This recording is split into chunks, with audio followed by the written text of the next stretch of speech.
محمدا رسول الله. Teman-teman, izinkan saya memberikan penguatan secara singkat di materi malam hari ini, dan kemudian bila ada waktu yang masih mungkin berlanjut, kita bisa tanya jawab memanfaatkan keberadaan Syekh juga pada malam hari ini. Baik, astadzin li Syekh wa astasmih li ukhatiba al-jamaah biqadri uqulihim wa lughatihim bilughah Indonesia. Baik. Dan beliau itu tawadu orangnya, senyum ya sedikit tapi ilmunya banyak. Baik ya. Nah, kita doakanlah sekali lagi sehat ya. Dan karakternya kalau datang ke satu tempat, beliau nggak mau jadi imam. Beberapa kesempatan saya perkenankan, termasuk khutbah Jumat kemarin, tidak ya Syahdi. Ya, yang paling tahu tentang baik gaya bahasa, materi dan kebutuhan jamaahnya itu adalah kiainya, ustadz-ustadz lokalnya. Maka kami jadi mustami saja katanya ya. Termasuk malam ini pun nggak mau jadi imam. Ya, beliau selalu ingin jadi makmum. Ya, sekali lagi kita belajar dari ketawaduan. Ya, darasna minhu tawadhu' wal karam, fa nasallahu subhanahu wa ta'ala taufiq lil jami' insyaallah. Teman-teman, tadi beliau nasihatkan hendaklah kita jadi orang baik. Bersatu, membangun bangsa, bangun kebaikan. Pertanyaan pertama, bagaimana sebagai muslim kita bisa menjadi orang baik? Apa definisi baik dalam Al-Quran? Ada berapa kata baik di dalam Al-Quran? Dan apa balasan yang diberikan oleh Allah kepada orang-orang yang mempraktekkan kebaikan itu berdasarkan sifatnya yang disebutkan di dalam Al-Quran? Hanya itu yang kita coba akan ungkap dalam beberapa waktu ke depan, dan kita mulai dari sekarang tepat di jam 8:02 insyaallah waktu Indonesia WIB bagian Bandung. Baik di dalam bahasa Al-Quran itu setidaknya ada 6 nama. Ada berapa? 6 nama. 6 yakni sittah. Baik. Wahid, itsnain, tsalatsa, arba', khamsah, sittah. Ada berapa jadi? 6. 1, ada kebaikan yang penekanannya diarahkan pada kebaikan tubuh secara fisik. Tubuh yang baik, yang sehat, yang kuat, sehingga dengan tubuh yang baik, yang fisik sehat itu bisa digunakan oleh kita untuk beraktivitas dengan baik. Kalau tubuhnya sehat, kerjanya juga enak. Kalau tubuhnya sehat, beraktivitasnya juga nyaman. Nah, di dalam Al-Quran, kebaikan yang terkait dengan aspek fisik, material, itu disebut dengan thayyib namanya. Apa namanya? Thayyib. Nah, oleh karena itu kalau ada orang yang kurang sehat secara fisik, datang kepada orang yang paham di bidang kesehatan fisik supaya baik lagi. Orang yang kepakarannya di bidang pengobatan kebaikan secara fisik itu disebut tabib namanya. Bahasa katanya dokter. Jadi tabib itu bukan tukang obat. Ya, ada tabib ya. Bahasa kita kan tabib. Tabib itu dari bahasa Arab. Ya, dari bahasa Arab, dan banyak, kurang lebih ada penelitian kecil-kecilan menunjukkan bahasa kita banyak serapan juga dalam bahasa Arab. Musyawarah itu bahasa Arab. Apalagi? Sejarah itu bahasa Arab. Apalagi? Ustadz bahasa Arab. Assalamualaikum bahasa Arab tuh. 60%. Jadi apalagi Sunda itu. Dulu kami kalau belajar ilmu hadis itu diantara syekh suka bercanda, saking gampangnya orang Sunda menyusun gramatikal bahasa Arab dengan benar, itu bisa memasukkan kalimat-kalimat Sunda tapi dalam bahasa Arab. Ya, misal ada hadis, ini derajat hadisnya palsu. Contohnya biasanya perpaduan antara Sunda dengan Jawa. Afdalud dahri bi faisil laili kucifa wa kulifa wa ubina hatta karusa udanguhu fa idza bukhila faduriba funukuhu talata marat hatta utiha. Rawahu Syaikhan. Nah, secara gramatikal benar. Syaikhan itu kan kalau di ilmu hadis 2, Al-Bukhari dan Muslim. Tapi yang dimaksud di sini itu Mang Ujang dari Sunda, gitu kan? Satu lagi itu Pak Kamal dari Jawa, Syaikhan. Dua-duanya sudah tua. Kumpul bikin contoh hadis palsu. Afdalud dahri, dahar yang paling afdal. Bifaisil laili dengan pais lele. Kucipa kasih kecap sedikit, wa kuripa tambahkan kerupuk. Hatta karusa udanguhu sehingga terasa udangnya. Fa idza bukhila apabila kabhelan. Fadriba funukuhu, pukulah punduknya talata marat 3 kali hatta utiha, sampai utah. Rawahu Syaikhan, diriwayatkan oleh dua orang sepuh. Itu dulu saking gampangnya untuk menunjukkan banyak hadis palsu bertebaran. Ya, saking gampangnya orang bikin hadis yang palsu dengan motif yang beda-beda. Ya, tukang terong bikin hadis supaya terongnya laku. Nanti banyak sekali motivasinya. Karena itu dalam ilmu hadis itu selektif dalam memilih. Kembali, thayyib. Sifat pengobatnya disebut dengan tabib. Nah, kalau Anda, saya, kita ingin fisiknya baik, ingin kuat, ingin bagus, maka dari cara mendapatkannya, cara mengolahnya, cara mengonsumsinya, dikeluarkanlah oleh Al-Quran ayat-ayat terkait dengan kebaikan fisik. Maka turunlah di antara komponen ayatnya, misalnya kata thayyib pertama di Al-Baqarah ayat 168. Ya ayyuhan nasu kulu mimma fil ardi halalan thayyiban. Ya ayyuhan nasu, semua manusia. Hei semua manusia. Ya harfun nida linida'il qarib wal mutawassit wal ba'id. Dzukira fil Qur'ani 361 marratan. Ada ya huruf nida. Huruf nida itu di dalam nahwu ada 14. Ya, ada a, ada ya, ada aya, ada wa dan seterusnya. Ada 14 jenis. Tapi dalam Al-Qur'an hanya ya yang disebutkan dari 14 ini, dan disebutkan sebanyak 361 kali. Karena fungsinya yang sangat fleksibel, memanggil yang dekat, menengah dan juga jauh. Ayyuha disebutkan 150 kali dalam Al-Qur'an. Dzikra fil Qur'an 150 marratan. Ayyu lil munada, ya, ha lit tanbih. Ayyunya munada untuk menguatkan hukum, haknya tanbih untuk mengingatkan. Jadi kalau disambungkan dengan nas, terjemahannya begini: hei semua manusia, baik yang merasa dekat, menengah ataupun jauh, yang tinggalnya dekat, yang jaraknya menengah, atau yang merasa jauh dalam kehidupan, dimanapun kau berada, aku ingatkan ya, kata Allah, aku tegaskan, kulu, jaga fisikmu dengan baik. Bagaimana cara menjaga fisik dengan baik itu? Minimal kebutuhan pokoknya terpenuhi, makanlah. Makanya Anda kerja profesi apapun, kalau keluar ditanya kan, mau Anda tentara, pebisnis, pengusaha, diplomat, birokrat, kerja kan? Nah, ditanyanya kalau mau kerja buat apa? Cari makan kan? Ayah mau kemana? Mencari sesuap nasi. Padahal mah milarian sares cooker kan? Ya kan? Dan yang lainnya gitu kan, mencarinya kan lebih banyak. Itu namanya sinakdok pas prototo. Disebutkan sebagian, yang dimaksud keseluruhan. Jadi dasar kebutuhan manusia itu butuh makan supaya fisiknya kuat. Tapi bukan hanya kuat, awas, makan banyak pun kalau cara mendapatkan makanannya tidak benar, itu merusak fisik.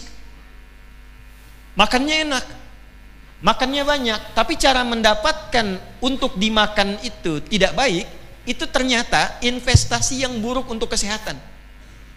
Misal ya, misal Anda beli ayam, beli kambing, beli sate, beli macam-macam, makanannya enak-enak, bagus, bisa dimakan, tapi cara dapatnya dengan mencuri, baik yang kecil ataupun yang besar.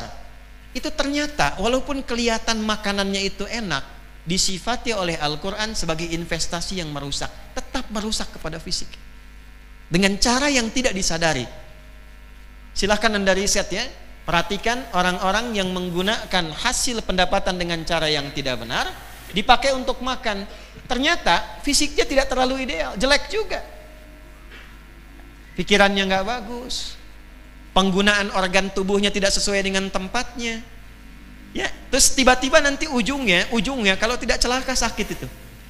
Karena itulah Al-Quran mendahulukan cara, kemudian mengakhirkan dari hasil dapatkan dengan cara itu apa yang bisa kita makan.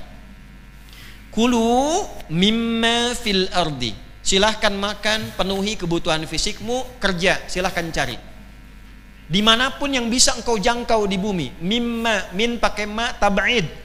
Al-ard itu bumi seutuhnya. Silahkan yang bisa Anda jangkau. Tidak ada di kota Bandung, Anda bisa ke Cimahi. Nanti jadi Cipas besok itu. Ya. Tidak ada di Cimahi, Anda bisa misalnya ke selatan. Tidak ada di selatan, Anda bisa kemudian bergeser sedikit lagi bisa ke Majalaya, bisa ke Cirebon, bisa ke Jawa, Timur, Tengah, bisa ke Kalimantan. Gak ada di Indonesia, silahkan ke Malaysia, silahkan ke Thailand. Gak ada di sana, silahkan ke Afrika.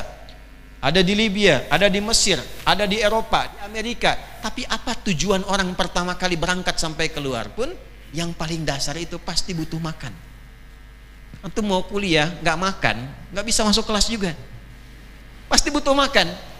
Nah, dimanapun Anda beraktivitas, kerja apapun, amanat pertama Al-Quran, mimma fil ardi, dimanapun Anda bekerja, halalan. Usahakan selalu tempuh cara dengan cara yang legal dan benar. Halal itu definisinya dua.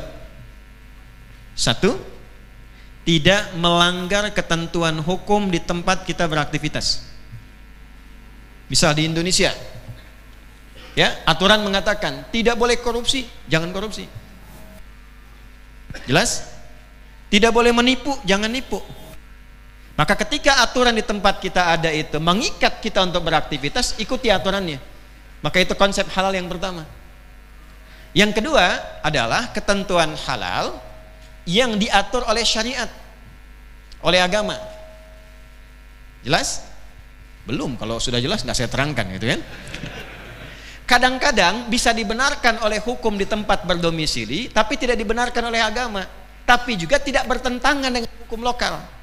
Karena tidak mungkin ada hukum bertentangan dengan hukum lokal di tempat beraktivitas, itu mustahil. Karena agama itu hukum umum, universal, sifatnya baik semua. Jadi nggak mungkin kebaikan itu bertentangan dengan kebaikan parsial yang sifatnya sebagian. Nah, contoh, saya baru dari Jepang kemarin. Ya, saya baru dari Jepang. Di Jepang itu untuk jualan minuman keras itu legal. Boleh. Jelas? Ada judi juga yang legal. Jelas? Hukum daerahnya mengatakan itu boleh. Hukum syariat boleh tidak? Tidak. Nah, sekarang tapi kan negaranya nggak maksa. Anda mau kerja di situ silahkan, mau tidak juga nggak apa-apa. Nah, artinya ketika ada hukum di tempat lokal membolehkan, tapi secara syariat kurang baik menurut pendekatan syariat. Kalau mencari dari yang begini, yang tidak dibenarkan, nanti hasilnya pun akan jadi nggak bagus. Maka syariat ketika mengatur itu, dahulukanlah kemudian pandangan syariat. Dan itu pun nggak akan bertentangan dengan hukum yang berlaku di negara setempat. Apakah kalau saya tidak, maaf ya, tidak bekerja di bidang minuman keras ini, negara akan marah? Kan tidak. Anda kan punya pilihan. Oleh karena itu, tidak mungkin hukum agama, khususnya dalam Islam, akan bertentangan dengan hukum negara. Itu mustahil. Saya kalau ditanya, Ustadz, bagaimana hubungan syariat Islam dengan Pancasila? Saya jawab hubungannya baik-baik saja, tidak ada masalah. Ya, jadi itu yang pertama harus halal. Nah, sekarang sudah dapat yang halal. Sebelum dapat ke yang halal, saya tegaskan dulu, kalau harta didapat dengan cara yang tidak baik, itu pasti hanya menabung masalah di kemudian hari yang kelak merusak fisik. Contoh, walaupun tidak langsung seketika, orang korupsi misalnya. Biasanya semakin banyak yang didapatkan dengan cara yang haram, semakin sedikit makannya.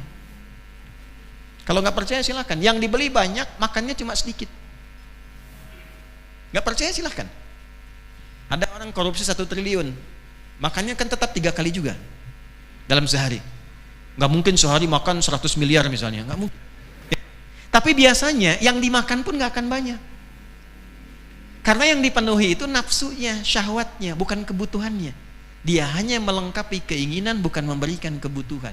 Tapi nabung masalah, karena takut ketahuan, fisiknya jadi sibuk, malam kepikiran, istirahat berkurang, fisik terganggu. Takut ketahuan, disimpan, cari lagi, fisik dipush lagi untuk mengerjakan sesuatu yang sebelumnya nggak pernah dikerjakan. Jadi semua tergerak.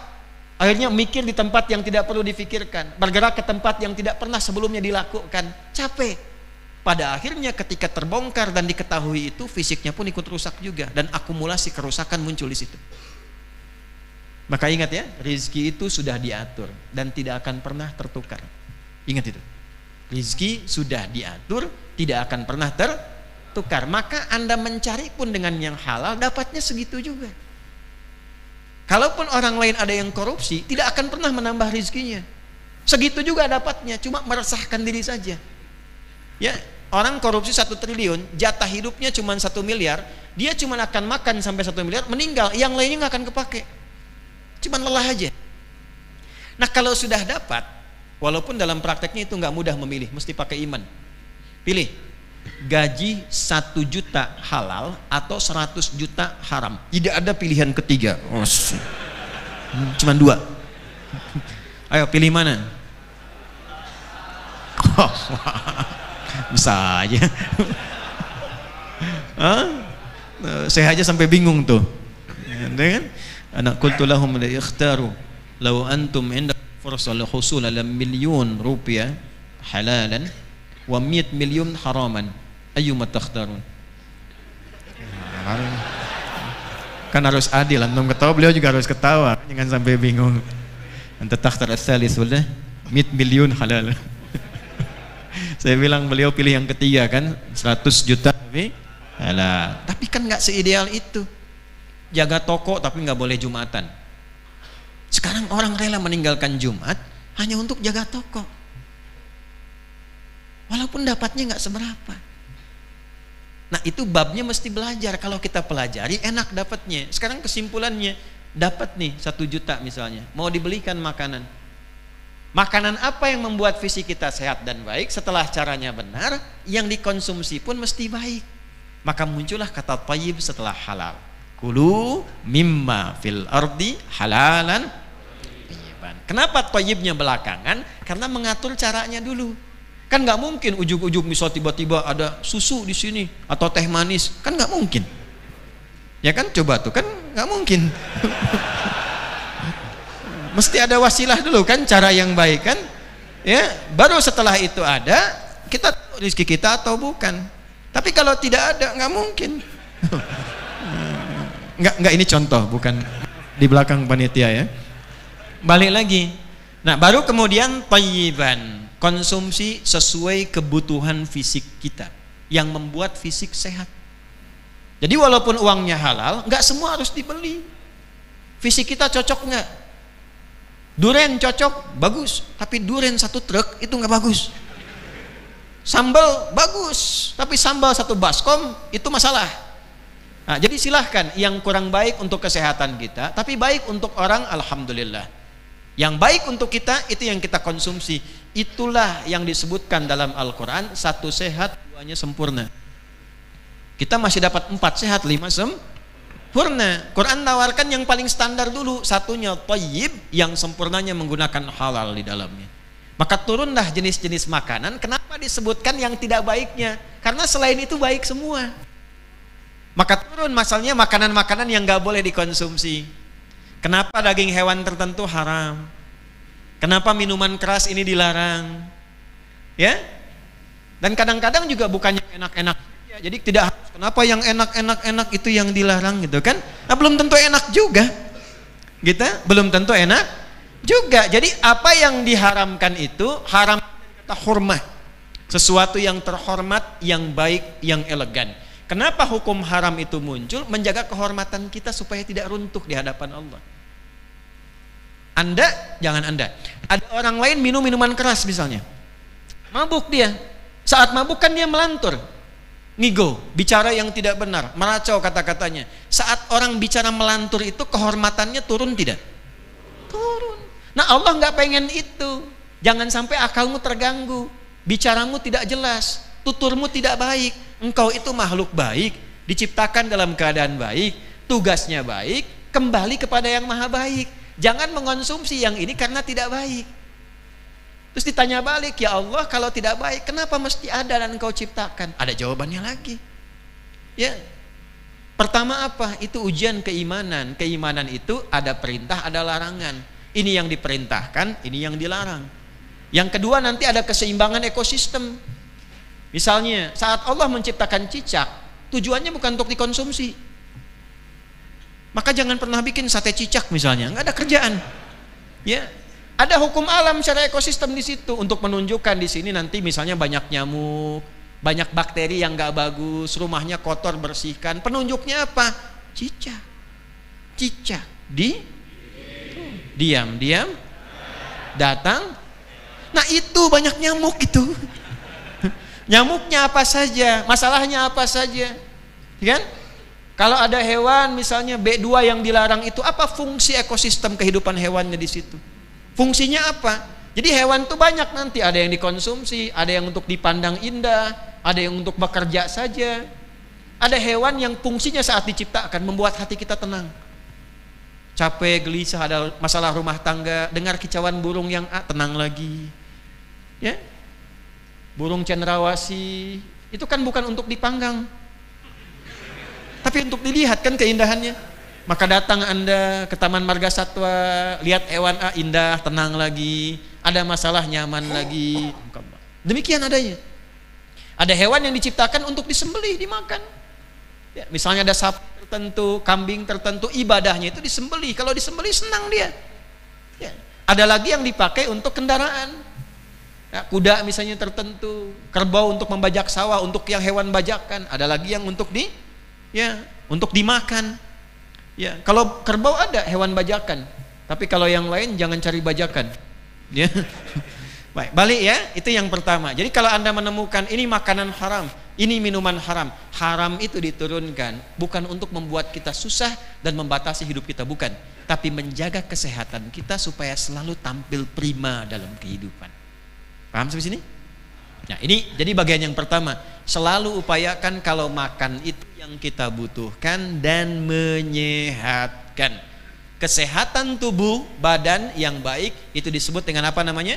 Satu, thayyib. Nah, kedua, kadang kita temukan ada orang fisiknya sehat, baik, kuat, tapi secara sifat dia bermasalah. Kan ada orang namanya thayyib, tapi 2 kali puasa, 2 kali lebaran dia nggak pulang-pulang. Padahal dia sehat. Ada kan? Abang thayyib, dia 2 kali puasa, 2 kali lebaran dia nggak pulang, tapi dia sehat kan? Maka kesehatan fisik yang didukung oleh sifat kebaikan sifat disebut khair namanya. Apa namanya?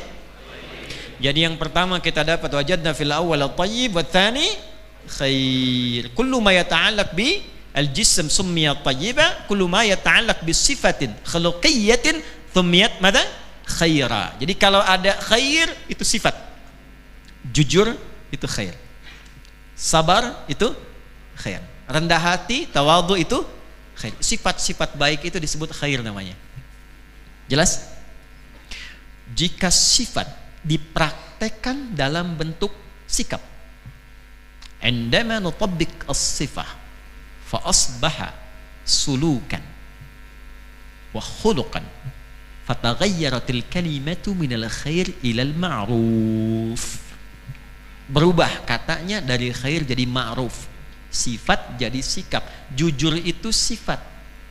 Anda disogok komandan, disogok misalnya, Anda mengatakan maaf, tangan saya tangan tahiyat, tidak akan pernah menandatangani maksiat.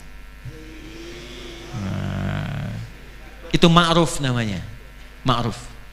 Lalu penyogoknya datang setan pangkatnya lebih tinggi, tambahin, izin dan ada koreksi, pengajuannya salah, bukan 1 miliar, 10 miliar.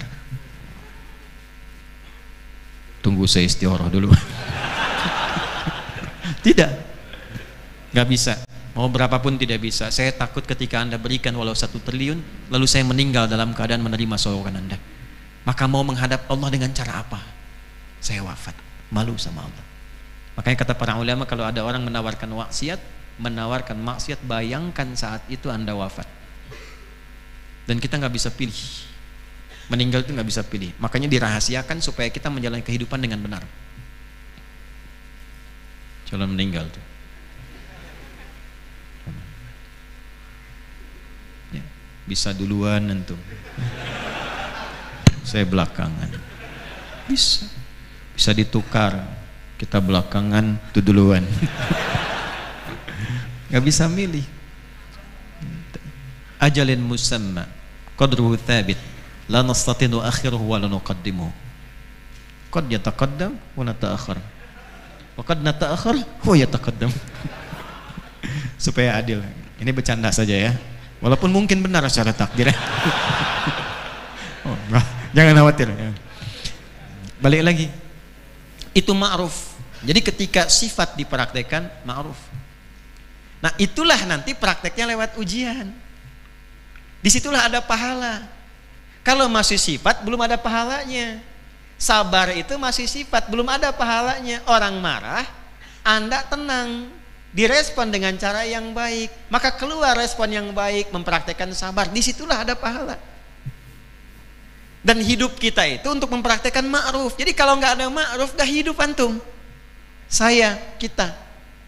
Justru kita menghadapi ujian dalam kehidupan, ya, nuwajih tahaddiyatil yaumiyah fil hayat, linatadzawwaq al-ma'ruf, haqiqat al-ma'ruf, supaya kita bisa mendapati indahnya ma'ruf itu seperti apa. Anda kalau ingin tahu indahnya sabar, mesti ada lawannya. Kalau ingin tahu indahnya jujur, mesti ada lawannya. Itulah sebabnya kenapa Allah menciptakan segala hal berlawanan. Wa min kulli syai'in khalaqna zawjaini la'allakum tadhakkarun. Semua hal aku ciptakan berpasangan, cuma aku yang tidak punya pasangan, supaya engkau tahu kedudukanku beda dengan makhluk. Nah, karena itu sabar ada lawannya. Apa lawan sabar? Marah. Jujur lawannya apa? Bohong. Bohong diciptakan bukan untuk menjadikan Anda pembohong, bukan, tapi supaya melatih jujurnya muncul. Sebab kalau tidak ada bohong, nggak mungkin keluar jujur. Anda mau katakan tidak ada dusta di antara kita, tetap dustanya ada. Jadi ketika ada marah, itu artinya marah ditunjukkan pada kita supaya sabar keluar, bukan ingin menjadikan Anda marah. Bu.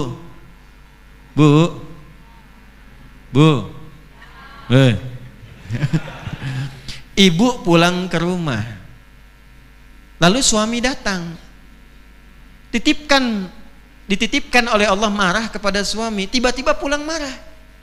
Nah, marah itu dititipkan pada suami bukan ingin menjadikan suami pemarah, bukan, Bu, tapi untuk melatih kesabaran pada ibu supaya muncul. Karena di depan ada peristiwa lagi yang membutuhkan kesabaran ekstra dibanding sekarang. Dilatihlah lewat sifat marah itu supaya daya tahannya menguat. Maka berbahagialah ketika ibu menemukan suami marah. Contoh, walaupun kesimpulannya tidak harus begitu, ya, tapi cari lawannya. Suami marah, saya mesti sabar. Datang, mama kenapa begini? Alhamdulillah, sabar. Kalau Anda balas dengan semisalnya, nggak akan selesai. Kenapa sih, Ma? Emang kenapa? Besok KUA tuh ribut. Cari lawannya. Walaupun itu tidak mudah dilakukan. Ustadz juga sama, Bu. Makanya jarang Ustadz itu ceramah bahas persoalan itu, ada istri itu jarang. Live. Assalamualaikum. Live. Ya, cari lawannya. Nah, itu praktek ma'ruf. Ma'ruf itu selalu cari lawan. Itu rumusnya di Quran surah 91 ayat 7 sampai 10. Wa nafsin wa ma sawwaha fa'alhamaha fujuraha wa taqwaha. Ketika ada fujur, cepat munculkan takwa. Kalau ada yang enggak enak, cari lawannya yang enak. Praktekkan ma'rufnya, bukan praktekkan yang fujurnya. Fujur itu yang jeleknya, yang nafsu, yang sayyi. Lawannya takwa. Contoh, cemberut, lawannya apa? Senyum. Antum pulang melihat istri cemberut. Pulang istri lagi cemberut. Mau praktekkan ma'ruf, cari lawannya, senyum. Aman. Kayaknya kenal nih. Udah, kasih iPhone 16. Selesai persoalan. Papa tahu aja. Itu ma'ruf. Apakah semua kebaikan itu dilakukan karena Allah? Hal kullul ma'ruf 'indama umila liwajhillah? Kalla. Fa kullu ma'rufin yu'malu liwajhillahi ta'ala ibadatan lahu fataghayyara al-kalimatu minal ma'ruf ilal ihsan. Kalau ma'ruf semua orang masih kerjakan, masih bisa. Al-muslim ya'malul ma'ruf, al-masihi ya'malul ma'ruf. Dan hadha mazal maftuhan. Maknanya masih umum. Non muslim ada yang baik? Ada, banyak. Yang jujur ada? Ada. Ya, jadi masih umum. Tapi setiap kebaikan yang dikerjakan karena Allah saja, maka berubahlah katanya dari ma'ruf jadi ihsan. Tuh. Ayah berbuat pada anak, ibu berbuat baik pada anak. Semua ibu begitu. Pertanyaannya, apakah orang tua merawat anak dilakukan karena Allah atau karena sayang? Sana tuh. Benar enggak? Nah, ketika semua kebaikan dikerjakan karena Allah jadi ibadah, maka datanglah ketentuan dalam hadis riwayat Muslim. Nomor hadis yang ke-8, ma rawahu Imamul Muslim fi kitabih Sahih Muslim raqmul hadis ats-tsamaniyah, ya, sanaduhu muttasil ila Abi Hafs Umar bin Al-Khattab radhiyallahu taala anhu faqala بينما نحن جلوس عند رسول الله صلى الله عليه وسلم إذ طلع علينا رجل شديد بياض الثياب شديد السواد الشعر لا يرى عليه أثر السفر ولا يعرف منا أحد فجلس إلى النبي صلى الله عليه وسلم فأسند ركبتيه إلى ركبتيه ووضع كفيه على فخذيه فقال يا محمد أخبرني عن الإسلام فقال الإسلام أن تشهد أن لا إله إلا الله وأن محمد رسول الله وتقيم الصلاة وتؤتي الزكاة وتصوم رمضان وتحج البيت إن استطعت إليه سبيلا فقال صدقت فأجبنا يسأله فيصدقه فقال يا محمد أخبرنا عن الإيمان فقال الإيمان أن تؤمن بالله وملائكته وكتبه ورسله وتؤمن باليوم الآخر والقدر خيره وشره فقال صدقت فأجبنا يسأله فيصدقه فقال يا محمد أخبرنا عن الإحسان فقال أن تعبد الله كأنك تراه فإن لم تكن تراه فإنه يراك ولله الحمد. Datang seseorang pengen belajar kepada Nabi sekaligus mengajarkan sahabat. Ternyata malaikat yang sedang menyamar. Jadi kalau ada majlis ilmu, malaikat ikut, Bu. Ada yang menyamar juga ada. Mungkin di antara sekian yang datang ada malaikat yang menyamar itu. Tapi kalau dilihat wajahnya agak jauh memang. Maka banyak yang gaib. Jadikan gaib supaya kita nyaman. Ya. Atakum yu'allimukum dinakum. Jibril datang mengajarkan prinsip agama. Prinsipnya 3. Islam, iman, ihsan. Hidup dengan 3 ini selamat dunia akhirat. Karir sukses. Lihat sahabat semua. Utsman kaya sekaya-kayanya. Khalid hebat, 5 sehebat-hebatnya. Sampai sekarang jadi kurikulum di luar negeri. Yang gak pernah kalah. Dibahas itu. Strategi perangnya, kehebatannya, intelijennya, macam-macamnya. Semua sukses. Di bidang ilmu semua bisa dikuasai. Yang perempuan, yang laki-laki, yang macam-macam, semua dikuasai. Cukup 3, iman, Islam, ihsan. Anda pelajar tuh. Jadi pelajar yang muslim, pelajar yang mukmin, pelajar yang muhsin. Kalau bisa kumpul temannya 3, 1 mukmin, muslim, muhsin. Ya. Bawa sifatnya tuh. Saya percepat. Ihsan itu apa? Anta budallaha, engkau menjadikan semua aktivitasmu sebagai ibadah.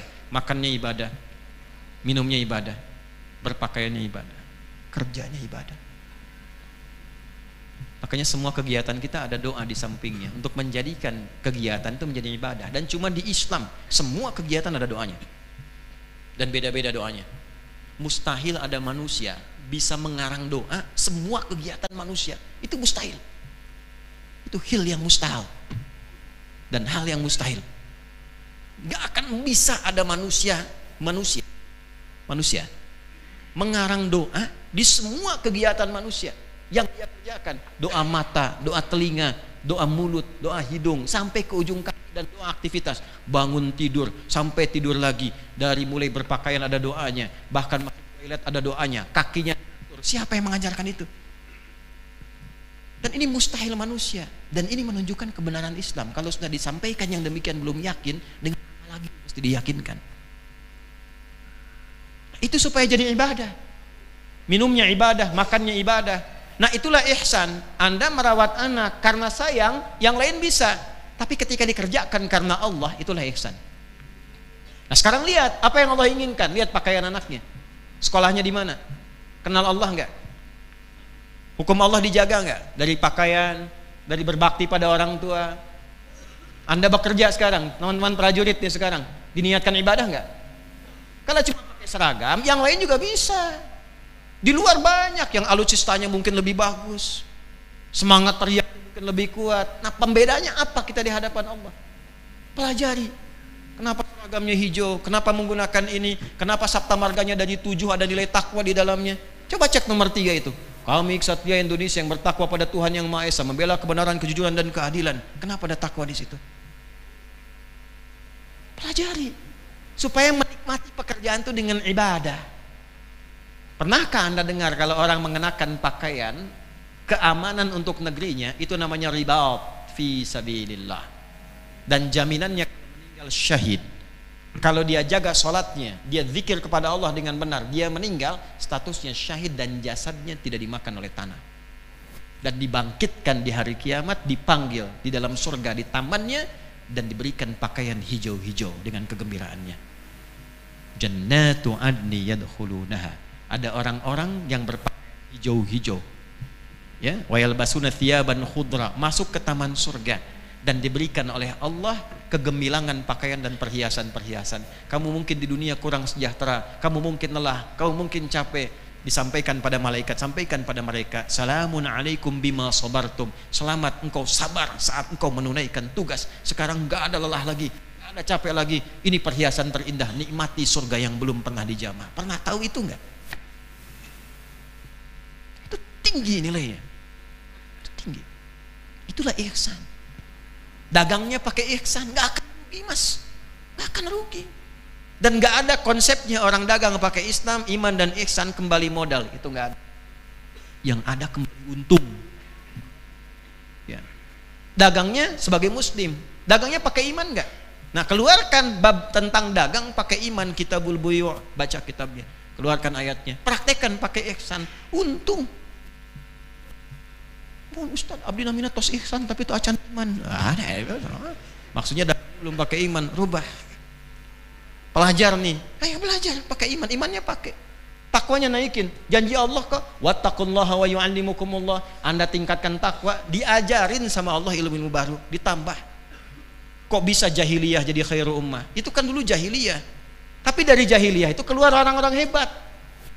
Apa dikira Ali bin Abi Thalib itu hanya hafal Quran? Tidak, pakar matematika, pakar tafsir, pakar hadis, pakar sastra, mewarisi murid-murid, nanti kelak muridnya jadi ulama-ulama besar, cendekiawan hebat, ya, Al-Kindi, Al-Farabi, Al-Ghazali, Al-Khawarizmi, ya, macam-macam dan yang lainnya, Ibnu Sina dan seterusnya. Itu kan orang-orang hebat. Rata-rata yang pertama dikerjakan melatih iman, sholatnya, dan rata-rata hafal Quran. Sayyidah Aisyah pakar kedokteran, Sayyidah Fatimah pakar di bidang keperawatan, semua hebat-hebat. Nah, kita sekarang kehilangan spirit itu. Ke kampusnya pakai iman gak tuh? Kalau Anda punya iman, Anda gak akan nyontek. Kalau bapak ibunya punya iman, gak akan nyogok kampus supaya anaknya diterima. Gak ada itu iman. Pakai ihsannya, maka Anda akan jadi yang terdepan, mengalahkan yang maha. Pakai itu, yakin. Nah, ketika itu dikumpulkan keempat-empatnya, thayyib, fisiknya bagus, khair, sifatnya bagus, ma'ruf, dipraktikkan bagus, ihsan, dilakukan karena Allah, walaupun dia tak mampu melihatnya, dia merasa diawasi oleh Allah. Ini kalimat mahal, merasa diawasi oleh Allah, punya Allah. Ini prajurit-prajurit nih di medan laga itu pada akhirnya hubungannya dengan Allah, kalimatnya Allahu Akbar. Terakhir itu. Anda juga sama, kalimat terakhirnya Allah, harus merasa punya Allah. Ini yang kurang sekarang, kurang merasa kita punya Allah itu. Ada masalah, bikin status, Allah suruh sholat bikin status, ya. Quran bilang bentangkan sujudmu, bentangkan Instagrammu. Tadi betul kata Syekh, makalau Syekh was sahih 100%. Isma'u ila ulamaikum, udrusu jayyidin, udrusun nahwu, udrusus sarf, ya, belajar nahwu sarf dengan tasrif yang benar, tasrifatus sahihah. Fa'ala yaf'ilu, fa'ala yaf'ulu, fa'ala yaf'alu, alan taghayyaru syekhna fasbaka yu facebookan tak-takayu taktiku tiktokan badalan min yadusulu kita badasu min tiktok instagrama yanstagrimu instagraman tabayatubu youtuban. Ini korban nih. Kita lika atat fatawa min al-kharis kada kada wa kada tabayatubu ada min YouTube. Ada kan? Karena ngajinya nggak pas. Belajar lagi. Kalau dipraktekkan 5 ini dengan ihsan jadi yang kelima. Apa yang kelima? Salih. Salih itu mengumpulkan 4 ini. Jama'a hadil arba'ah. Tayyib, khair, ma'ruf, ihsan. Indama jumiyat hadil arba'ah fa asbahat salihah. Tamam? Karena itu salih itu kalimat fitrah. Salih ya kalimatul fitrah. Yantiquhal walidan indal wiladah. Waqala ta'ala fi suratil A'raf bin ayat 189. Falamma taghasyaha hamalat hamlan khafifan famarrat bi. Ila ayat falamma athqalat da'allaha rabbahuma la in ataitana salihah lanakunanna minasyakirin. Karena itu fitrah orang tua selalu mengharap anak yang soleh. Saya belum pernah ada dengar orang tua begini, ya Allah anugerahkan aku anak yang khair. Enggak ada. Mudah-mudahan kau nak jadi anak yang ma'ruf. Enggak ada. Selalu soleh. Nah itu fitrah. Soleh itu menggabungkan 4 ini. Sehat jasmaninya, sehat aklaninya, sehat akhlakinya, dilakukan karena Allah. Keempatnya digabungkan. Tayyib, khair, ma'ruf, ihsan. Jadi apa? Soleh. Maka jadilah tumbuh soleh. Matanya soleh, memandangnya soleh, baik, mulutnya soleh karena makannya baik, sifatnya baik, kata-katanya baik, dikerjakan karena Allah yang maha baik. Man kana yu'minu billahi wal yawmil akhir falyakul khaira aw liyasmut. Katakan yang baik-baik, kalau tak bisa diam. Karena apa? Bisa babil iman. Nah, soal sekarang soalnya, apakah semua orang yang tumbuh mungkin selalu saleh? Hal kullu ma ya'ish fid dunya hadhi منذ الطفولة إلى أن ينمو فيبتكر فيشيب شيبانا فيشيخ شيخوخا هل يديم على الصلاح? Apakah semua orang yang tumbuh selalu soleh? Atau kadang dia melakukan salah? Semua orang itu pasti soleh terus atau mungkin kadang salah? Nah, mata ini kalau melihat, apakah selalu melihat yang soleh atau kadang-kadang pernah salah? Nah, buka YouTube, tabayatubu. Nah, YouTube-nya muhadharah, tapi keluarnya ternyata ya hal yang lain, yang mungkin maksiat di dalamnya. Ini kok channelnya Ustadz Adi kok ada tayangan begini? Pernah ngetik apa sebelumnya? Karena algoritma itu akan mengikuti, dipantau Anda. Kan salah kan? Berarti nggak selamanya soleh. Nah, ketika kesalahan itu ingin dihilangkan dan kembali kepada soleh, maka mengeluarkan yang kotor melahirkan yang baik. Indama nahnu nuridu an na'uda ila sulh, ila al-khair, wa natruka as-sayyi wa na'uda ila al-khair. Ba'da ma tubna ila Allah subhanahu wa ta'ala fa dhahaba as-sayyi fa'ada al-khair fa summiya fil arabiyyati al-ismu as-sadis fa huwa al-birr.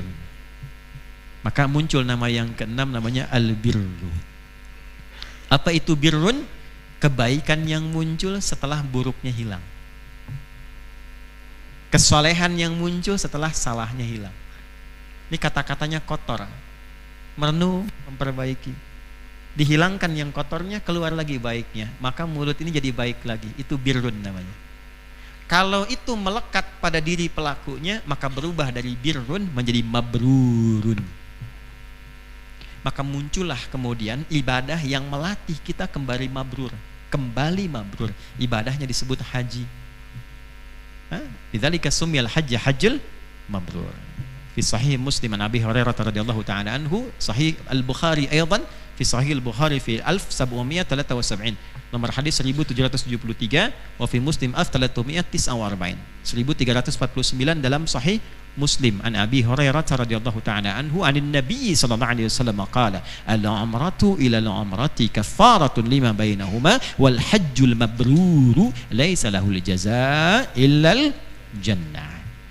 Umrah satu ke umrah yang kedua itu menggugurkan dosa-dosa kecil di antara keduanya. Kalau dosa besar tobat.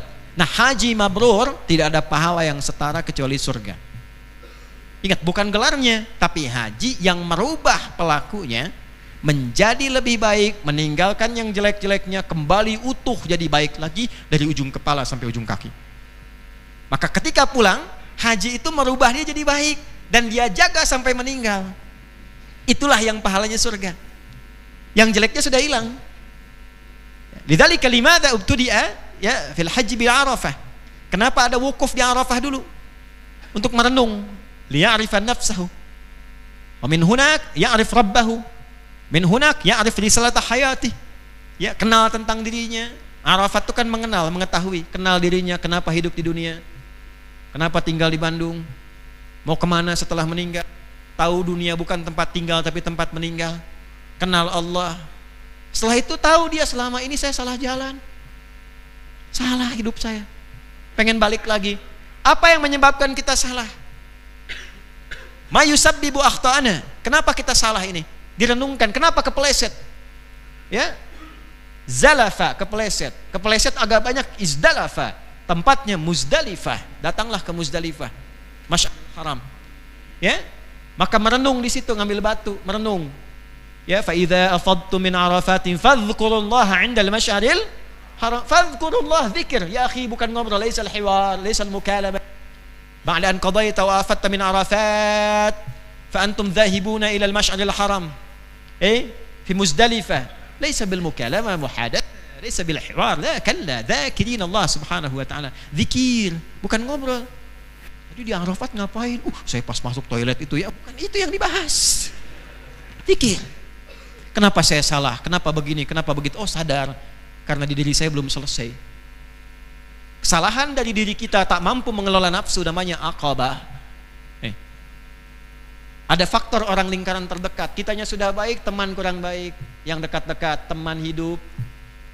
Ya, sehidup sepengantaran ke kuburan. Jarang ada yang pengen mati bersama.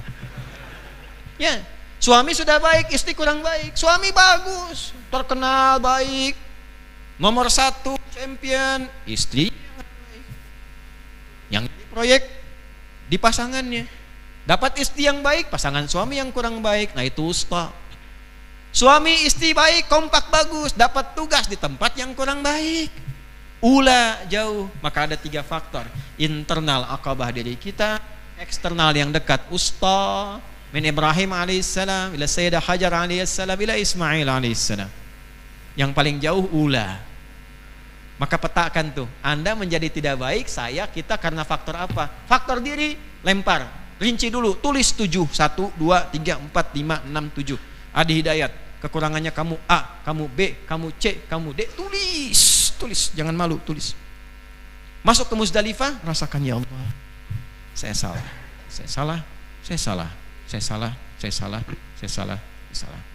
Jadi baik. Itulah kenapa hari pertama cuma lempar aqabah, yang lain nggak dilempar. Lontar. Bismillah ya Allah, Akbar. Itu kan melontar yang tidak baik. Bismillah Allahu Akbar. Bayangkan nih, ya Allah ini yang keras kepalanya. Mantul ke kepala karena keras. Allahu Akbar sampai nangis, sampai terasa betul. Jadi ada kehusyuannya, bukan cuma lompat 1, 2, 3 lempar 1, 2, 3 lempar dulu. Bismillah Allahu Akbar, lempar. Ngerasa kita tuh salah. Dosa sama ibu pernah ngebentak, dosa sama ayah pernah nggak nurut, dosa sama pasangan pernah menyakiti, padahal titipan dari ayahnya, titipan dari ibunya, pernah disakiti dengan lempar. Bismillah, nangis. Lagi temu tajilal qiblah faqala inni wajjahtu. Menghadap kiblat setelah itu mengatakan, ya Allah, aku hadapkan diriku sepenuhnya kepadamu penguasa langit dan bumi. Sungguh selama ini saya sholat, saya ibadah, saya sampai haji sekarang ya Allah. Saya hidup sampai sekarang, dan kalaupun saya meninggal di tempat ini sekarang ya Allah mengenakan kain ihram, saya berjanji untuk berubah menjadi muslim yang baik, dan saya tidak akan pernah ingkar apalagi musyrik kepadamu. Setelah ini saya akan jadi orang baik. Wa ana minal muslimin. Ini wajjahtu wajhiya lilladzi fatara as-samawati wal arda hanifan muslima wa ma ana minal inna salati wa nusuki wa mahyaya wa mamati lillahi rabbil alamin la syarika lahu bidzalika umirtu wa ana minal muslimin aw wa ana awwalul muslimin. Itu yang membuat kita lebih baik. Rasanya belum plong, ada pengaruh sekitaran, datang lagi ke Muna setelah itu, yang kita sering sebut dengan Mina. Harapan berubah jadi baik. Semalam 3 faktor. Ingat si fulan X, Y, Z, doakan jadi baik. Gara-gara si fulan saya nggak baik, saya ingin doakan dia jadi baik. Lempar, Bismillah ya Allahu Akbar, ya Allah, si Asep baik. punten Pak Asepnya, contoh. Atau yang nggak ada aja, Bismillah, Allahu Akbar, Nobita baik, Allahu Akbar, Giant, Allahu Akbar, Suneo, X, Y, Z, 1, 2, 3, selesai. Nah nanti ulah yang paling jauh, yang nggak dikenal, doakan semua jadi baik-baik, doakan sampai plong, hari kedua plong, selesai, namanya nafar awal. Belum plong, nafar akhir, yang ketiganya. Begitu selesai, wadhkurullaha fi ayyamin ma'dudat, faman ta'ajjala fi yawmaini fala isma alaihi wa man ta'akhkhara fala isma alaihi liman yashku bi anna taqwa thabitun fi qalbi. Kalau udah merasa takwanya hadir dalam dirinya, selesai, pulang. Maka dia baca di ayat 201 sebelumnya itu, wa minhum may yaqulu rabbana atina fid dunya wa fil akhirati waqina. Makanya kalau benar hajinya pulang itu dunia sukses, akhirat sukses. Nggak ada cerita orang pulang haji dunia gagal, akhirat terlempar, nggak mungkin. Pasti dua-duanya, dan nggak mungkin salah satu.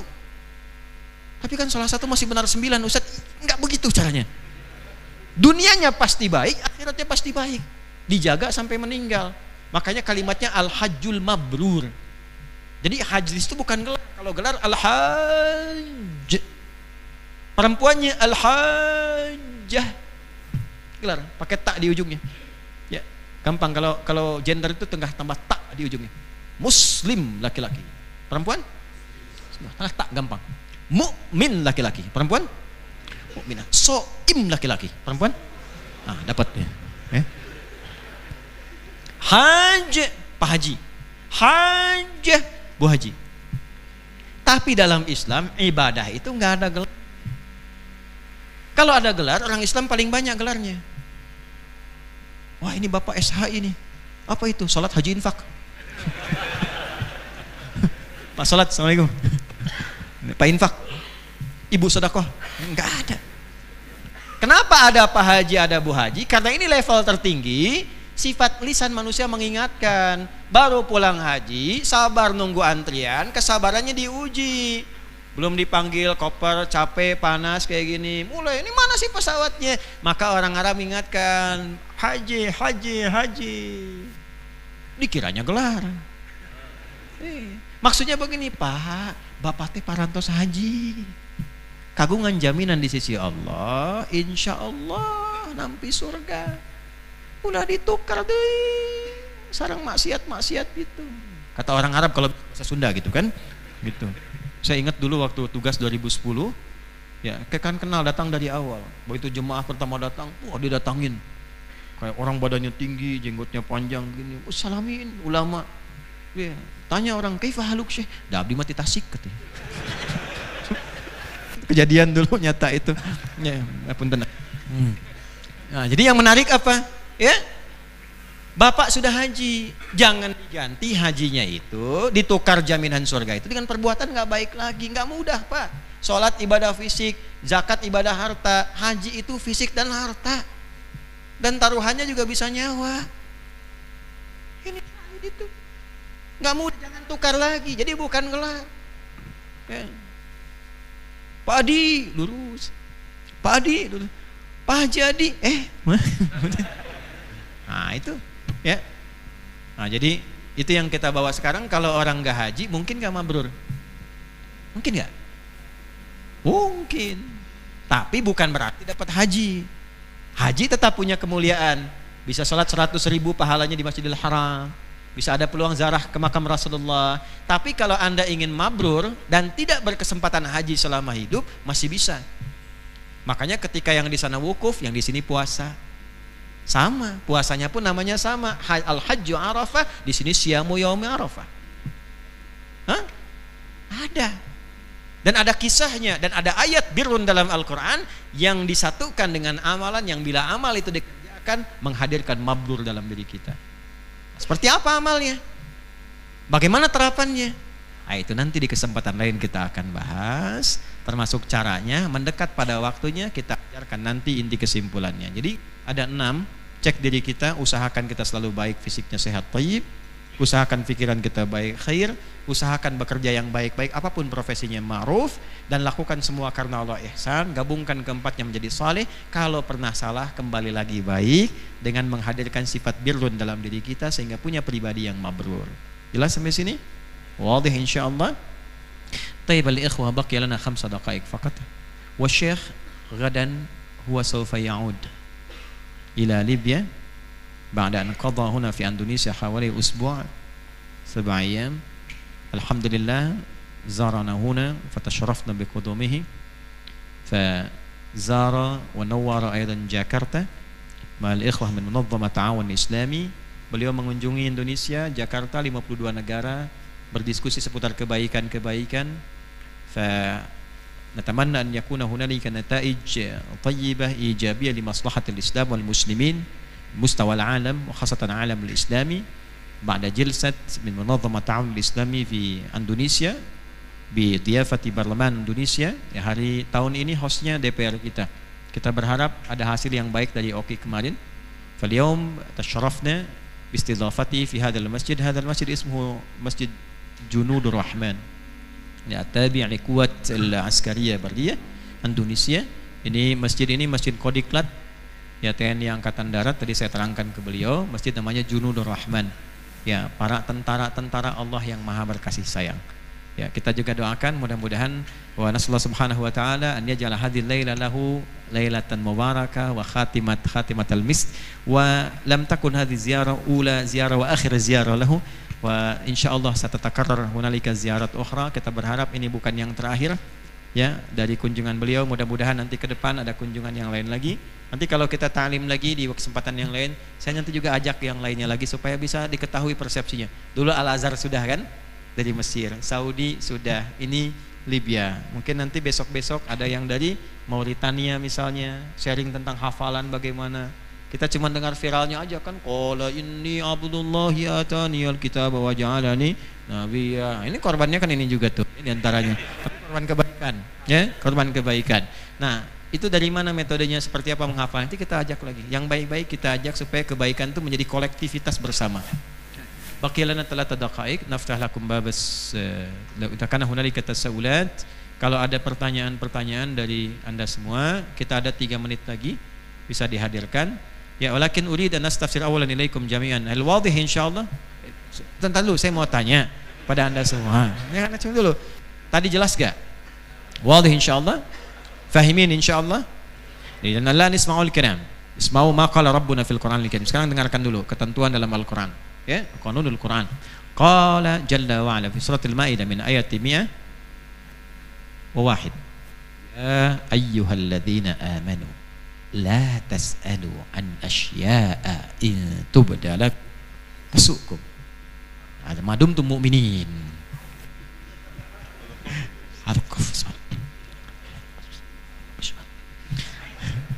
Hai orang-orang beriman, kalau masih beriman, kalau sudah dijelaskan dengan terang, paham dan baik, jangan banyak bertanya lagi.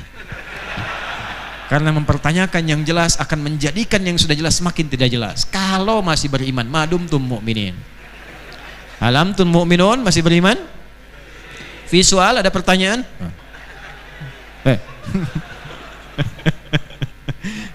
Soal wahid fakat, soal satu pertanyaan saja. Ini ambil yang ada kanan, kiri, tengah, silakan. Khairul umur awsatuha, ya. Silakan. Mas, singkat, padat, jelas. Nama siapa, dari mana, pertanyaannya apa? Kalau Anda keluar dari itu saya putus seketika. Cek. Udah ada. Bismillah. Ijlis au Sudah duduk aja nggak apa-apa. Bismillahirrahmanirrahim. Assalamualaikum warahmatullahi wabarakatuh. Assalamualaikum warahmatullahi wabarakatuh. Ismi Abdullah Malik Firdaus Bamukmin. Abdullah Malik Firdaus Bamukmin. Abdullah Malik Firdaus Bamukmin. Masya Allah. Jamaah bainal Malik wal Firdaus wa kulli syai'. Afwan Ustaz. Uridu an akhdima uridu an akhdimallah wa rasul min hilalil ustad hal yang coba terjemahkan ke bahasa Indonesia dengan baik dan benar. Bismillahirrahmanirrahim, dengan menyebut nama Allah yang Maha Pengasih lagi Maha Penyayang. Eta mah tos keterangan kok oge. Nah, Ustaz, apa? Ada bagian yang memang enggak harus diterjemahkan, kalau sudah paham. Assalamualaikum warahmatullahi wabarakatuh. Semoga keselamatan dan rahmat Allah keberkahannya. Enggak mungkin. Ada sok atuh. Ya. Uridu terjemahnya. Nah, Ustaz. Apakah saya ingin mengabdi kepada Allah dan Rasulnya melalui Al-Ustadz Guru Besar, apakah bisa Ustadz? Apakah senantiasa bisa? Anda sekarang profesinya apa? Pelajar kelas 12 mau lulus Ustadz. Mau lulus? Iya. Di mana sekolahnya? Sebelumnya di Ma'had Al-Abqari di Banten, di Serang. Iya. Sekarang lagi di Persatuan Islam di Pajagalan Ustadz. Ya, sangat bisa. Alhamdulillah Ustaz, syukur. Caranya dengan belajar yang serius. Nah, Ustaz. Belajar yang rajin. Nah, Ustaz. Belajar yang fokus. Nah.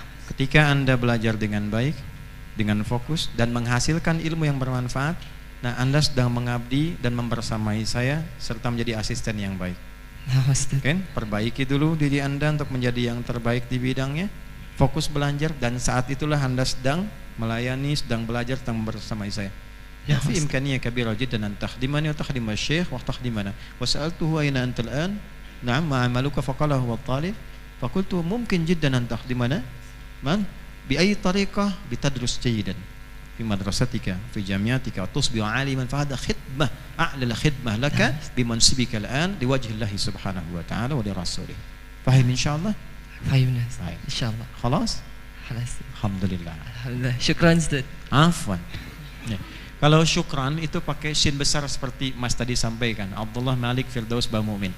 Ya, syukran pakai shin besar, syukran. Kalau shin kecil, sukran mabok. Ya. Kanan. Yang bukan pelajar. Bapak dari mana? Dari Bandung, silakan. Assalamualaikum warahmatullahi wabarakatuh. Assalamualaikum warahmatullahi wabarakatuh. Singkat aja Ustaz, saya ingin menanggapi Syekh bahwa kita harus mengambil fatwa yang sesuai dengan dari kita. Sifatnya pertanyaan. Ya, nanti tanggapan kedua. Tanya langsung. Nama siapa? Ya, nama saya Indra dari Cileunyi. Dari Cileunyi. Saya mau bertanya mengenai mazhab.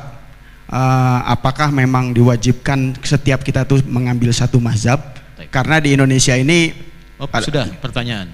Penjelasan nanti. Ya, pertanyaannya bolehkah kita mengambil satu mazhab atau kita mengambil mazhab, misalkan begini, saya mengambil mazhab ke orang yang soleh yang kita, misalnya saya mengambil mazhab ke Ustadz Adi, apakah itu diperbolehkan? Karena untuk menyesuaikan dengan tadi yang disampaikan oleh Syekh. Mungkin ditanya Ustadz. Assalamualaikum warahmatullahi wabarakatuh. Assalamualaikum warahmatullahi wabarakatuh. Sa'ala sa'il akhina min Cililin, Cileunyi. Ada Cililin, ada Cileunyi di sini ya. Min Cileunyi hadi taqah dakhil Bandung, ada wa fi jami' adan kabira jiddan qaribin hada fi jami' Islamiyah Sunan Gunung Jati. Cileunyi ke sana kan Cipadung ada Sunan Gunung Jati ya. Win. Fa sa'ala sa'il al-akh hal lazim lana hal min al-wajib an natamadhhaba bi madhhabin muayyanin aw yakfina law na'khudh mathalan ra' al-alim as-salih alladhi na'rifuhu fi mintiqatina wa na'tamid ilayhi kaifa ra'yukum fi hada? Tafadhal. بسم الله الرحمن الرحيم. هي حقيقة من يدعي أنه يريد أن يخلص الإسلام من المذاهب هي في نفسها يعني هي دعوة إلى التمذهب بطريقة أخرى. فالأفضل أن يأخذ الإنسان العلم عن أهل بلدته والمذهب الذي الذي يطبق في هذه البلد. أما أن يلجأ إلى آخرين أيا كانت فهذا سيؤدي إلى التشويش عليه وعلى أهل بلدته وعلى أناسه وعلى أسرته. طيب فإذا لم يطبق في بلدتي مثلا بمذهب معين مفتوح هنا كيف نعتمد على التمذهب؟ هو هل الإنسان هل هو وصل إلى درجة يستطيع أن يميز بها بين أن هذا عالم فاضل وهذا عالم غير فاضل، هذه حتى هي نقطة أخرى. طيب. هو في الحالة هذه يمكن أن يلجأ إلى من يثق به، أو يلجأ إلى لم يكن له في بلده علماء، تمام. فيلجأ إلى من يثق به إلى أن يتمكن من معرفة من هو عالم فعلا ويرشده إلى الطريق الصحيح. Barakallahu fiik. Kurang lebih demikian ya jawabannya.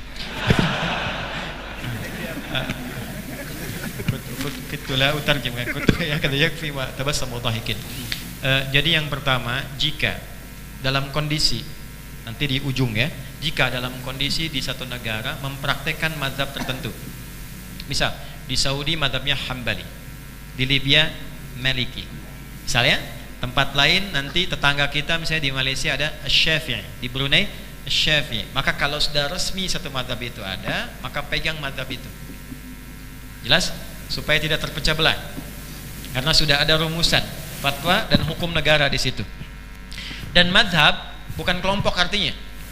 Ingat, mazhab itu juga awalnya ada rumusan kata yang tersingkat. Ada yang menyebut akronim dari madzhaba ilaihi, disatukan mazhab. Pemikiran bukan dari orangnya, yang diambil dari jalur yang tersambung kepada Nabi. Jadi orang ini belajar dari A, ya, A belajar dari B, B belajar dari C, terus sampai ke Nabi, ilmunya nyambung semua.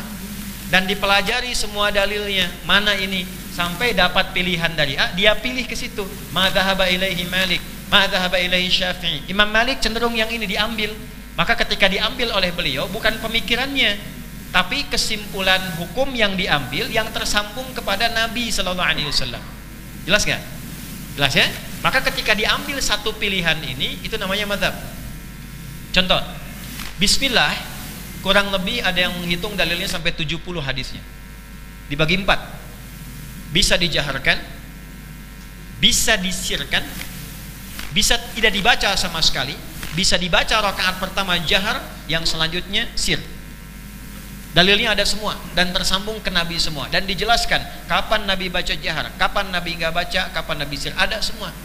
Nah setelah tahu, kan nggak mungkin Anda mengambil 4-4-nya. Saya di Masjid Junudur Rahman, saya akan praktekkan utabik hadil arba'ah kulluha, madzhab arba'ah. Salat subuh dibaca 4-4-nya. Bismillahirrahmanirrahim. Bismillahirrahmanirrahim. Nggak dibaca sama sekali. Kan nggak mungkin. Takhtar wahid. La yumkinuka an taqra kull hadhihi al-ashya kulliha arba'ah. Takhtar wahid. Imma takhtar jahran wa kaifa a'rif anna hadha min an-nabi? فنبحث عن السند فنجد الإمام الشافعي وهو درس الأدلة متصل إلى النبي صلى الله عليه وسلم علمه. Anda dapatkan Imam Asy-Syafi'i tokohnya, dapat ini yang jaharnya. Dari mana beliau dapat? Dalilnya ini, si ini dari ini dari ini, kesambung ke Nabi, referensinya ada. Oh, ini dipakai oleh Imam Syafi'i, madzhaba ilaihi Syafi'i. Imam Syafi'i pegang ini, disebutlah madzhab Syafi'i. Bukan pendapat Imam Syafi'i, pilihan Imam Syafi'i dengan pertimbangan begini, dalilnya nyambung ke Nabi. Jelas? Imam Malik misalnya, beliau langsung hamdalah, tidak baca basmalah. Ya, alhamdulillahi rabbil alamin. Ma huwa ad-dalil? Ad-dalil kada kada kada wa kada. Abu Bakar As-Siddiq misalnya, Umar bin Khattab, Uthman bin Affan, Ali bin Abi Thalib radhiyallahu taala anhum jami'an sallu khalfan Nabi sallallahu alaihi wasallam fastaftaha bilhamdillahi rabbil alamin. Salah satu dalilnya. Dalilnya ada dengan alhamdulillah langsung tanpa basmalah. Ini Imam Malik pilih yang ini, madzhaba ilaihi Malik, madzhab Malik. Oh, kita pengen yang ini, silahkan. Imam Ahmad wa huwa tilmidz Syafi'i. Imam Syafi'i tilmidz Malik. Imam Syafi'i pilih jahar, Imam Malik pilih yang tidak dibaca. Maka Imam Ahmad datang memperkenalkan yang ketiga supaya orang tahu ada pilihan juga yang ketiga. Riwayatnya begini, maka beliau pilih tengah-tengah yang silent. Sir. Bismillahirrahmanirrahim. Alhamdulillahi rabbil alamin. Bismillahnya sir. Kalau sudah sir, jangan ditempelin di mic buat ngasih tahu saya sir. Bismillahirrahmanirrahim. Alhamdulillahi rabbil alamin. Nah itu sama aja jahar. Sir. Nah yang keempat apa? Nanti riwayatnya di Al-Bukhari ditemukan. Pertama dibacakan jahar, selanjutnya tidak dibaca sama sekali. Subuh 2 rakaat, rakaat pertama jahar. Bismillahirrahmanirrahim. Rakaat keduanya alhamdulillahi rabbil alamin. Keempatnya digabungkan. Anda nggak mungkin keempat-empatnya dipraktekkan, keempatnya manhaj. ما نهج إلى النبي صلى الله عليه وسلم عندما اخترت الواحد من هذا المنهج فسمي مذهبا. Kalau Anda pilih salah satu dari 4 ini disebut madhab. Kalau sudah negara menetapkan satu madhab tersambung ke Nabi, fa idza kanatid daulatu qararat bi madhhabin muayyan faqala asy-syaikh lazim an naltazim bima qararathu ad-daulah. Kita pegang satu madhab ini supaya enggak ada perpecahan. Tapi kalau tidak ada seperti pertanyaan tadi Masnya, di Indonesia ini kan enggak pegang satu madhab. Semua menyebar. Ustadz-ustadznya pun dari mana-mana. Ada yang ke Libya, ada yang ke Tunis, ada yang ke Maroko, ada yang ke Madinah, ada yang kemudian ke Makkah. Fanajidu fi Indonesia fi madhahib mutanawwi'ah adidah. Walam natamassak bi madhhab muayyan, walam takun hunalika al-qarar min ad-daulah bi an natamassak bi madhhab muayyan. Ya? Enggak ada ketetapan dari pemerintah supaya misalnya udah satu madhab, enggak ada. Undang-undang yang berbunyi pasal 29 ayat 2, negara menjamin kemerdekaan penduduk untuk memeluk agamanya masing-masing dan beribadah menurut agama dan kepercayaannya itu. Enggak disebutkan.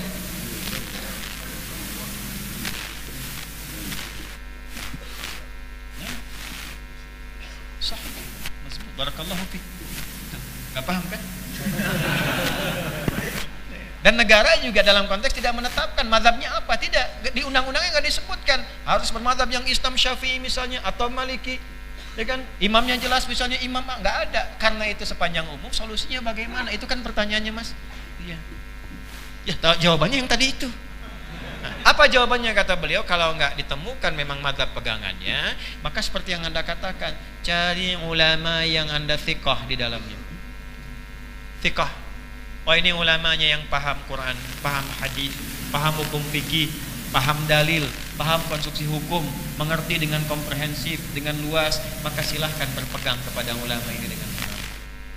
Sepanjang ukurannya jelas.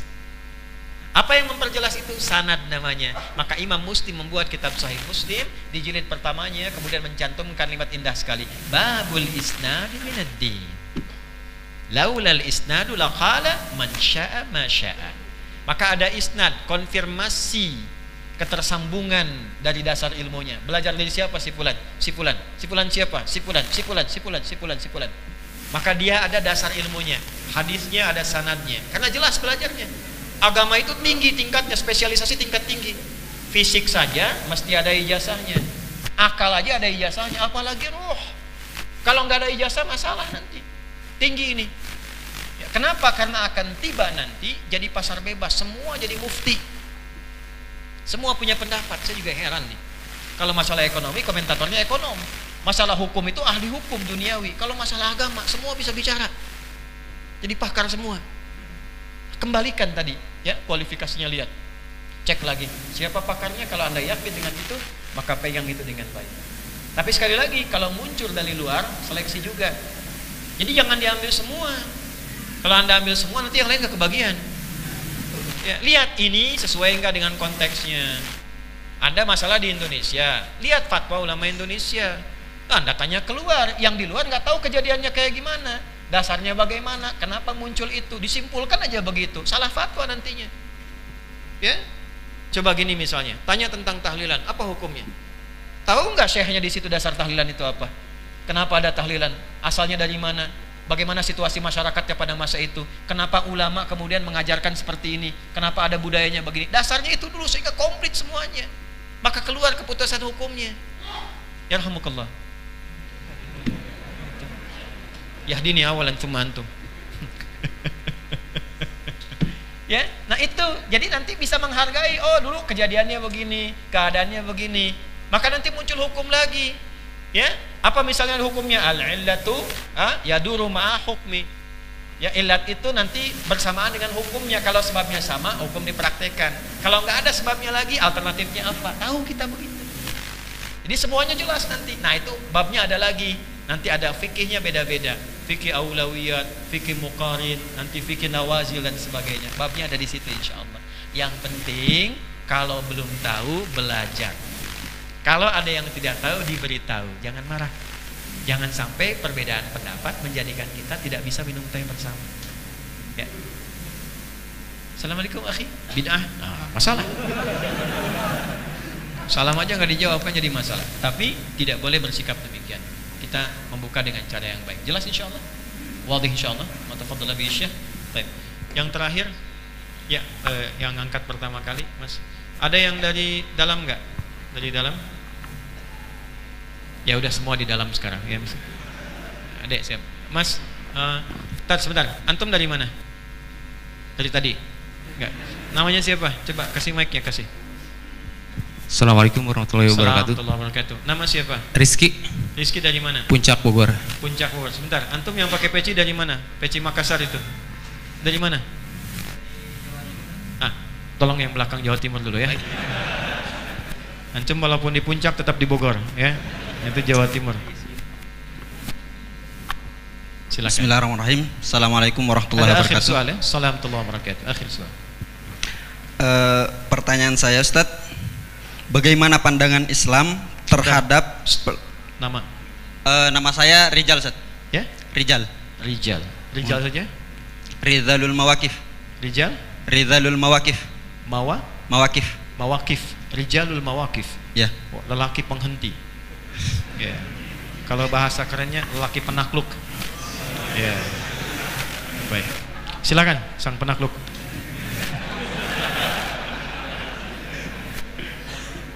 Pertanyaan saya, bagaimana pandangan Islam terhadap pelaksanaan ibadah kurban yang mana dilakukan itu dengan uang hasil haram atau yang tidak halal? Apakah kurban tersebut diterima dan bagaimana dampaknya terhadap yang memberi dan yang menerimanya, Ustaz? Terima kasih. Assalamualaikum. Assalamualaikum warahmatullahi wabarakatuh. Syekh, as-su'alul akhir haula al-qurban. Ma hukmul qurban alladhi asluhu min mablagil haram, min aslil haram. Hal yuqbal qurbanuhu wal hunalika ta'thirun li hadzal aslil haram li man yaqbal hadzal qurban. Tafadhal. إذا كان القربان لله سبحانه وتعالى فالله سبحانه وتعالى طيب لا يقبل إلا طيبا. يعني أظن أن هذه الإجابة واضحة. فإذا كان من الحرام فالله سبحانه وتعالى لا يقبله. Masya Allah. Dah singkat padat. Jelas ya? Ya. Anda sang penakluk ditaklukkan dengan jawaban yang singkat dan padat dari hadis Nabi sallallahu alaihi wasallam. Ya, qala Rasulullah sallallahu alaihi wasallam, innallaha thayyibun la yaqbalu illa thayyiba wa innallaha amaral mu'minin bima amara bihil mursalin. Allah itu sangat baik dan hanya menerima yang baik-baik dan tidak menerima dari yang tidak baik. Kata beliau, saya kira ini satu hal yang sangat jelas, singkat dan padat, dan Anda ditaklukkan dengan jawaban ini. Itu. Ya, faqala Allah Subhanahu wa taala, Allah berfirman juga dalam Al-Qur'an fi suratil Hajj. Di surah Al-Hajj, la yanalallaha luhumuha wala dima'uha walakin yanaluhu taqwa minkum. Yang sampai kepada Allah itu bukan dagingnya, bukan darahnya, tapi yang sampai takwanya, cara mendapatkannya, sifat baiknya, niat baiknya. Jadi kalau misalnya maaf didapatkan dengan cara yang salah, maka nggak sampai kepada Allah. Bahasa tegasnya dari Nabi, tidak diterima amalannya, tidak berdampak bagi pelakunya. Bagaimana dengan orang yang menerima? Kalau dia tidak tahu dengan itu semua dari mana sumbernya, dia tetap mendapatkan itu dengan jalan atau dengan penerimaan yang tidak dia ketahui dan hukumnya sah bagi dia. Karena nggak tahu nggak ada hukum. Tapi bagi pemberi itu dan dia tahu dengan cara yang salah, bahkan dia berdosa dengan itu karena menggunakan yang haram, ya, untuk mengerjakan sesuatu yang sesungguhnya diperintahkan oleh Allah dengan cara yang harusnya baik dilakukan. Maka saat itu dia tidak sedang berkorban, dia berkorban. Oke? Okay? Ya, korban itu artinya apa? Hah? Mendekatkan, apalagi? Berbagi, apalagi? Ya, makin nambah makin jauh mananya. Ya. Korban itu sigha mubalaghah dari kata korban, ya. Korban itu artinya membangun kedekatan lebih. Jadi ibadah itu membuat kita merasa lebih dekat dengan Allah. Nah, gini, ada informasi hebat. Saking dekatnya, ada orang yang diberikan mabrur oleh Allah dengan korbannya, walaupun dia nggak sempat haji. Bagaimana cara korban yang seperti itu? Nah, nanti materi berikutnya kita ketika masuk dekat-dekat bab Dzul Hijjah insyaallah. Adzun aktafi bihadzal qadar insyaallah. Wa nashkurukum ala hadhil musyarakah at-thayyibah wa kadzalika syekhuna nahnu al-an fi naql mubashir. Fa na'am muttasil ma'ana al-ikhwah aidan min kharijil bilad. فأنا أعتقد حاضر معنا أيضا أكثر من 10,000 في هذا المكان فحسبا. Ini hadir bersama kita saat ini dan juga ada saudara-saudari kita tersambung live pada hari ini. Kita doakan semua baik. Ya, ayo, kan kita sering katakan Indonesia emas 2045. Waktunya sebentar lagi, tinggal 20 tahun. Bonus demografi. Kalau bonus itu jadi bonus kalau Anda yang sekarang di usia sekarang ini belajarnya benar. Abdullah Malik Firdaus Pemumin, belajarnya bagus, benar, sukses, disiapkan untuk 20 tahun ke depan. Anda harus punya cita-cita. Saya 20 tahun ke depan jadi ahli tafsir misalnya. Anda 20 tahun ke depan jadi insinyur terhebat. Anda jadi X, jadi Z, baru dapat bonus. Baru emas. Jangan sampai bonus demografi menjadi horor demografi karena usia-usia kekinian tidak siap untuk 20 tahun ke depan. Maka cari yang bermanfaat, yang baik-baik. Saran saya, Anda kan yang di Bandung ini, di sini nggak semua berasal dari sini. Ada yang dari Jawa Timur, ada yang mungkin Jawa Tengah, ada yang Sumatera. Jangan cuma numpang di sini dan pulang. Riset tempat Anda butuh apa. Besok-besok kalau mau kuliah di mana, lihat di daerah Anda, daerahnya di mana, tinggal di mana, butuh apa di tempat Anda. Kuliah sampai keluar, misalnya sampai ke Jawa, cari jurusan yang nanti digunakan di daerah masing-masing. Bangun lagi. Sekarang mumpung masih di sini, riset. Daerah Anda dari mana? Kumpul dengan teman-temannya. Butuh apa daerahnya? Saya dari Sumatera. Sumateranya mana? Banyu asin. Gimana caranya banyu itu jadi tidak asin lagi? Bisa buat. Anda insinyur di sini, sehingga mandinya jadi airnya bagus, minumnya airnya bagus. Riset dari sekarang, pulang jadi sesuatu. Itu amanat Quran. Waliyunziru qaumahum idza raja'u ilaihim la'allahum yahdharun. Pelajar yang baik itu pelajar yang meriset kebutuhan daerahnya, setelah lulus pulang ke tempatnya masing-masing, bangun daerahnya. Kalau itu bisa kita lakukan dengan baik, jadi kebaikan kolektif, maka negara ini pun insya Allah akan berakhir dengan baik. Saya sudah mengajar kurang lebih 14 tahun sepulang dari Tripoli, teori. Karena itu sekarang saya banyak praktek supaya terasa keindahan berislam. Kami membentuk Gerina, Gerakan Indonesia Menanam. Nggak ada hubungan sama partai, nggak ada afiliasi politik, tidak ada struktur dalam pemerintahan, itu swadaya semua. Saya hanya ingin membuktikan bahwa semua ajaran Quran itu ada manfaatnya. Itulah sebabnya kenapa kami kemarin di Barat pilih tempat yang nggak layak tanam. Semua ahli pertanian mengatakan nggak mungkin bisa ditanam. Menterinya bilang ini nggak mungkin, ini tidak bisa. Yang lain mengatakan ini mustahil. Ini lahan nggak layak tanam. Kita praktekkan ayatnya, praktekkan hadisnya, duduk dengan ahli Quran, bawa peneliti. Saya itu bukan ahli pertanian, tapi juga bukan orang bodoh yang tidak bisa mengajak mengumpulkan yang ahli di bidang tani. Kita berangkat ke Korea, ke Jepang, ke Mesir, kumpulkan teman-teman yang ahli di bidang pertanian. Lalu kita praktekkan ayatnya bicara begini, yuk kita lakukan. Begitu dikerjakan, jadi dan tumbuh. Tanah tidak bertuan menjadi tanah bertuhan. Tumbuh, hijau, dan berkah. Jadi saatnya sekarang kita praktek. Ya, Islam itu terasa indah kalau dipraktekkan. Quran itu terasa indah ketika dipraktekkan. Maka sekarang semua praktek, bergerak. Ya, siber seluruh Indonesia bergerak. Supaya jadi baik semuanya. Ya, jadi orang baik. Tinggalkan perdebatan yang tidak penting. Karena waktunya habis terbuang. Semua bekerja baik, doakan yang baik-baik. Kalau meninggal pun kita punya kebaikan. Ya, itu yang disampaikan di hari ini. Saya semangat membersamai ya tentara, kita dukung, kita semangati. Karena kalau nanti itu lemah juga negara kita lemah juga. Ya, sama juga dengan Polri-nya ya, kita dukung jadi baik, belajar yang baik-baik. Teman-teman yang pelajar, yang di bidang bekerja, yang di pengusaha, yang bisnis saling mengisi. Saling mengisi. Ya, nih zakat-zakatnya dikumpulkan daerah-daerahnya, dibagikan tuh yang membutuhkan, jadi saudara dan sebagainya. Kalau itu kita praktekkan, insya Allah akan ringan dan berkah kehidupan kita. Itu yang saya kerjakan sampai pulang. Kemudian kami wariskan kembali. Wa fi busyra lakum aidan, dan kita ada berita yang baik, ya, ada peluang bisa belajar, kami kirim keluar. Tempatnya itu wakaf loh, teman-teman mungkin nggak tahu, gedung di Bekasi itu wakaf, tertulis resmi. Sertifikatnya wakaf, pesantren wakaf. Saya nggak memiliki. Nanti ada lagi yang lain, itu bukan cuman gedungnya, ini alat wakaf semua, wakaf. Sampai ada sebagian kendaraan wakaf, kemudian dari mulai kasurnya sampai kursinya kami wakafkan, semua di pesantren wakaf, kantor wakaf. Nanti orang belajar lagi, dari kecil ada yang kita didik, yang sekarang ada yang kita kuliahkan. Kalau saya meninggal ada yang meneruskan dan gak ada yang rebutan. Kan tugasnya sebentar, saya tugasnya ulama mendampingi, meninggal selesai. Anda yang masih hidup nanti teruskan perjuangan itu, saling mengisi. Ya, tugas amanah kita, negara kita ini, cintai negara kita. Jaga dengan baik. Ya, jangan bertengkar, jangan berselisih. Sekarang saatnya bersatu, bangun kebaikan-kebaikan supaya hidup keadaan kita lebih baik.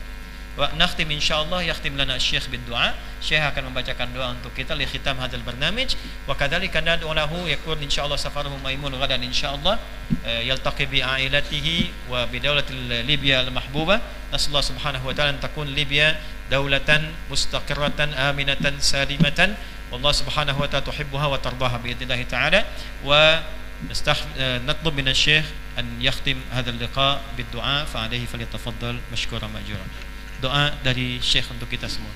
بسم الله الرحمن الرحيم الحمد لله والصلاة والسلام على رسول الله اللهم اهدنا فيمن هديت وتولنا فيمن توليت وقنا واصرف عنا شر ما قضيت إنك تقضي ولا يقضى عليك اللهم إنه لا يعز من عاديت ولا يذل من وليت تباركت ربنا وتعاليت نستغفرك ونتوب إليك اللهم اغفر لنا ذنوبنا وإسرافنا في أمرنا وثبت أقدامنا وانصرنا على القوم الكافرين اللهم إنا نسألك موجبات رحمتك وعزائم مغفرتك والعصمة من كل ذنب والغنيمة من كل بر والفوز بالجنة والنجاة من النار اللهم إنا نسألك رضاك والجنة ونعوذ بك من سخطك والنار ربنا لا تزغ قلوبنا بعد إذ هديتنا وهب لنا من لدنك رحمة إنك أنت الوهاب ربنا إنك جامع الناس ليوم لا ريب فيه إن الله لا يخلف الميعاد اللهم اغفر للمسلمين والمسلمات والمؤمنين والمؤمنات الأحياء منهم والأموات إنك سميع قريب مجيب الدعوات يا رب العالمين اللهم إنا نسألك أن تنصر إخواننا المستضعفين في مشارق الأرض وفي مغاربها اللهم إنا نسألك أن تنصر إخواننا في فلسطين